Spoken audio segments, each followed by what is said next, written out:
Breaking news for you this point of time. Pentagon is now redeploying a U.S. carrier strike group from the South China Sea to the area covered by U.S. Central Command, the CENTCOM, which includes areas in West Asia. And this, of course, the redeployment of a U.S. carrier comes at a time when there are rising tensions between Iran and the U.S. President Donald Trump.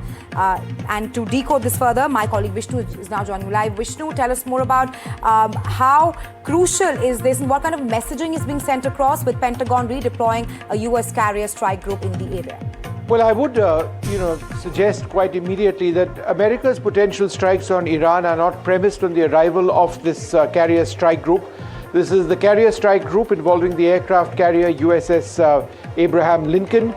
It is, I believe, deployed in the Asian region, in the Asia-Pacific region, possibly in the South China Sea, making its way likely through the Malacca Straits. It'll take approximately a week before this warship and its frigates and its destroyers and cruisers and submarines to accompany it. Now, America is already very heavily militarily present in the Gulf.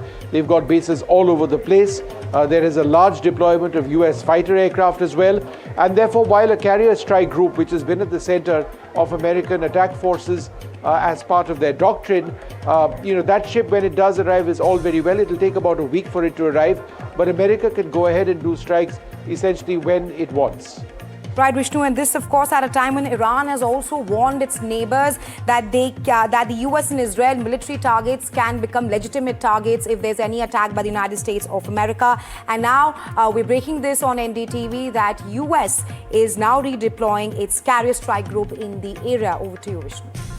That's right. And, Iran is repeatedly making threats, and these threats are for all American bases. They've got huge bases in Kuwait. They've got bases in Qatar. Of course, Israel is the enemy of Iran, publicly stated. Therefore, it is quite likely that if there is a missile attack or any attack militarily by the United States on Iran, then Iran would retaliate using massive ballistic missile attacks. Now, remember, there are missile shields which are available.